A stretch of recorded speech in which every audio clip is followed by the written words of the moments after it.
Ladies and gentlemen, please welcome the man behind SBS's Music Jamboree, John Safran. The interview starts now.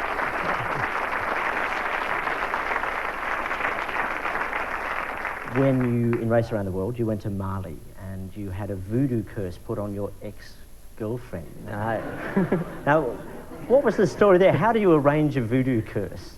Well, you know, I just heard that, you know, well, it was actually in the Ivory Coast. Yeah. But yeah, I just heard you could do it, and I just went there and got a guide, and a guide showed me to where the animist priests were that can perform this, and you know, I brought along luckily a love letter of hers and also a photograph of hers. That's very nice. Yeah. And I got but you know, it was all pixelated and stuff. So for all intents and purposes, it kind of like wasn't like, you know, a curse sort of. Well, why wasn't it a curse? I mean, well, it was a curse, but you know, I'm just saying, you know, on the actual television set, you know, it's not like anyone saw it. The curse in real life was a curse, wasn't it? I guess that depends whether you believe it or not. Well, did your ex-girlfriend believe it?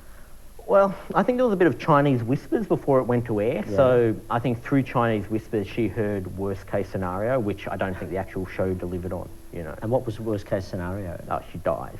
But, right. no, you know, I thought she was like going to be named and all that stuff like that, and her photo shown, but like for all intents and purposes, the whole thing could have been made up. Has anything weird happened in her life? Has anything weird happened in her life since? Not that I know of. Yeah, I'm not allowed to go near her house. Is that right? She got another priest to take out a restraining order to keep you away. Okay, let's move to when you went to Channel 7 and you sent a motorised seagull onto the MCG to deliver cigarettes to Shane Warne. Oh, yeah. Now, what was the fallout from all of that? Oh, I had to go to court, which was a bit unfortunate. What for? It was because the police kind of warned us once that we weren't allowed to kind of drop it on, and we said, okay, we won't do it. And then, yeah, of course, next drinks break, we're kind of putting it back on again, and I don't know, pitch invasion or something like that. I don't know exactly what it was. A pitch invasion of a seagull? Yeah, a remote control seagull. Okay. So we were operating this remote control, and a seagull had a little cigarette in its mouth. It was when Shane Warne was like going to get paid out big if he managed to avoid cigarettes for like a year. Let's move to probably your most famous piece of provocation, which ironically was never broadcast. It was made for the ABC, but never put to air. This is John Safran with the then host and now host of A Current Affair, Ray Martin. Now today we're going to find out exactly when Ray decides it's finally time to leave and go to the office. Now to keep an accurate time of the exact point when he does leave his home, we've brought along our official timekeeper. Shane Paxton, thanks for joining us. How are we, John? Now what time do you have? We have 9:15 and still no Ray. I happen to know that Ray knows who I am, so I've brought along a disguise. My Mike Munro paper mache head.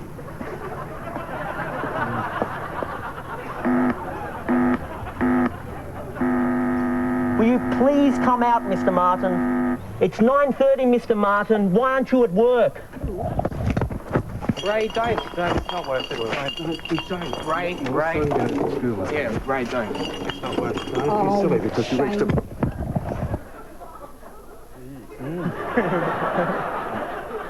When you look back at that, you go, ooh, what's your memory of that day? I remember, you know, in the car on the way back going, oh, that was big. That was a big reaction. I mean, you must have had some idea of the reaction you were hoping to get.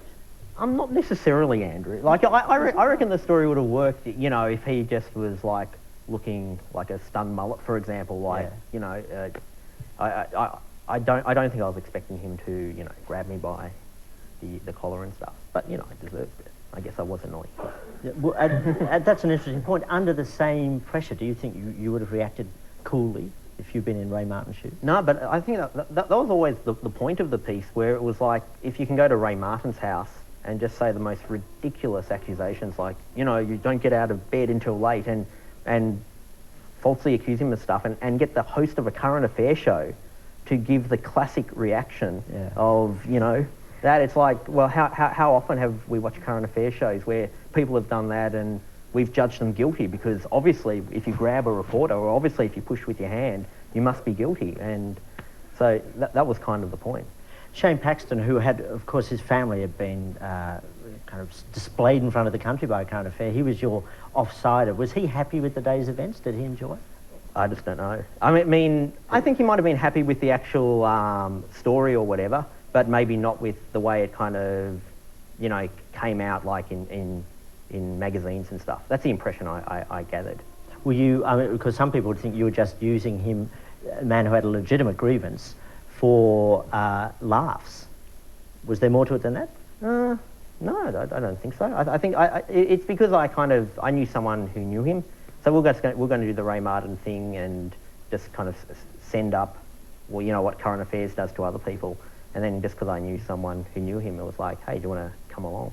Music is, of course, one of your great passions. Music Jamboree was all about music. And in fact, you devoted one entire episode pretty much to the failure of your band Raspberry Cordial to break through to the next level.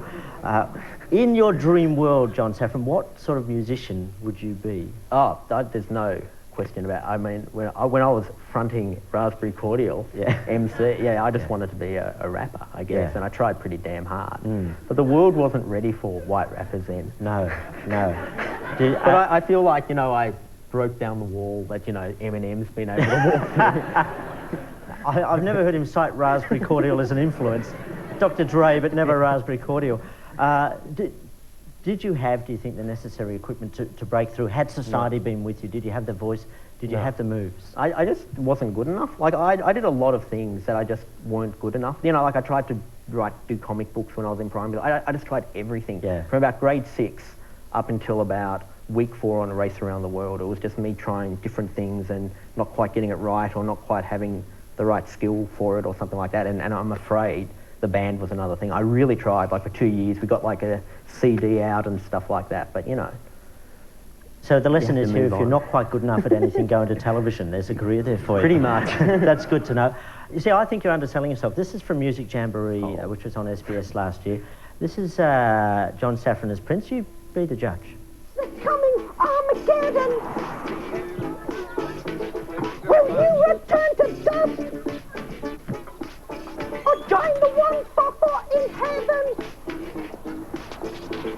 The warning signs have been since 1914. Read Timothy, Matthew, and Revelation. And join the new Power Watchtower generation.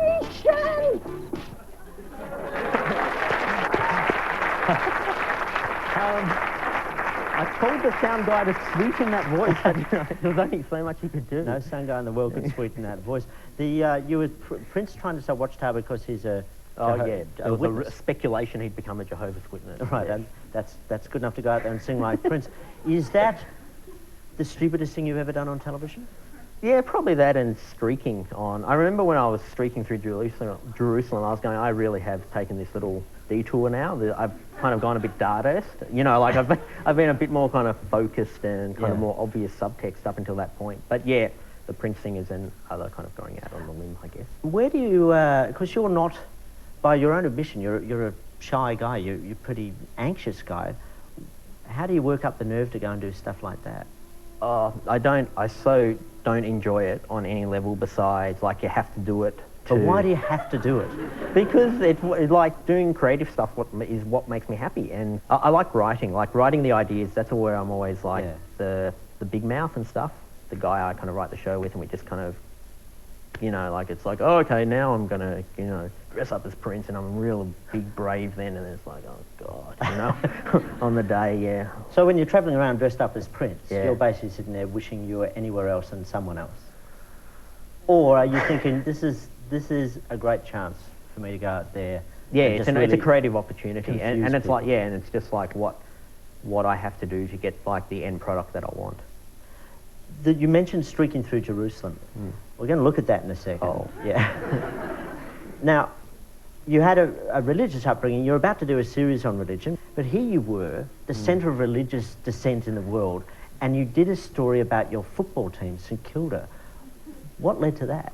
Oh, it was just like, you know, I grew up in a St Kilda family where my grandfather and my mother, like, particularly my grandfather, real passionate St Kilda supporter, so it was kind of for him, and, and the kind of the premise was that because a lot of Jews go for St Kilda in Melbourne, and the only time St Kilda ever won a final was it happened to match up with the holiest day in the Jewish calendar, Yom Kippur, where all the Jews are in synagogue. Right. So there was this kind of urban myth around, Melbourne. There was like, because there were so many Jews in synagogue praying that day, that's why St Kilda won. And so I kind of went to test that out to see, well, if you go and do religious stuff for the sake of, your grandfather's, team, whether you can affect the outcome of a game. And it worked. Did it? Yeah, we selected a particular game. I think they were playing Port Adelaide or something like that. And, they won. And St Kilda won? Yeah, thanks to me. Goodness me. Well, look, let's take a look at what can only now be termed as a modern-day miracle. This is really silly, and it's quite lowbrow also. It's not like, it's not clever. Fuck it. Oh my God, I can't believe I'm doing this.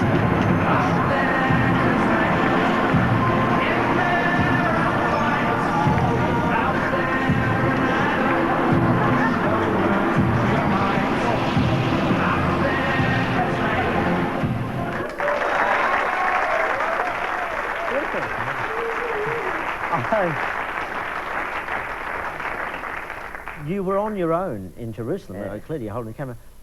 Where did you go at the end of this? Well, I kind of went into, there was like some shop or whatever, and I told the guy what I was going to do. I was going to kind of just leave my clothes here or whatever, because I'm filming this story or whatever, and like, people are such lunatics in Jerusalem. That probably seemed relatively normal or whatever, considering some guy probably came into his shop 15 minutes earlier and said they were the Messiah or something. So yeah, and then I ran and ran. But you had to get back. You ended up naked somewhere. And then you had to get back. Yeah, I had to run back. Yeah. This was one of the later stories, like where kind of we'd been overseas alone for a while. And Did anybody say anything to you at all? Well, bizarrely, once I kind of finished filming that, I kind of looked at the rushes on my little camera, and I was going, there's not too many people in the background. Maybe people back in Australia will think I was a bit gutless, and I particularly chose like an empty street or something like that.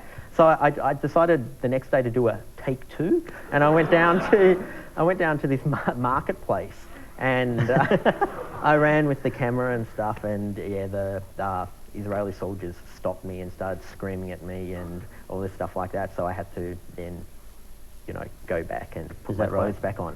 And so also, it was quite badly they could strip shot. you and search you. Yeah, I didn't realise what a fluke that was, that I'd actually somehow managed to get my whole body in, because like the next time when I was running through the market, it was just basically the head there, and I was like, oh God, I can't believe I've run naked and haven't even got it on camera. Do you know what's in this envelope? You have no idea. This was part of your audition for Race Around the World, and it's your answer to question 7. What are the most important things in your life? Now, it's never been opened, as far as I can see. Shall we open it now? Yeah, I guess, I'm brave. Yeah, what do you reckon might be in here? What do you think? I really can't remember. I hope it wasn't like the one question, like, where everything else was stupid, right? But then I thought, I better do like a serious one to show that I've got some depth to me. Oh no. Well, it's a card which says I love you. Oh no, this could be quite embarrassing. Okay, really. the most important things in your life. Oh no! No, is this like... no, is it like what, just read it. No, is it, but can you just warn me, like give me like 5 seconds advance on the audience? Like, am I gonna, like, what is this? It's going to be difficult for you. Uh-oh. Oh really? Oh no!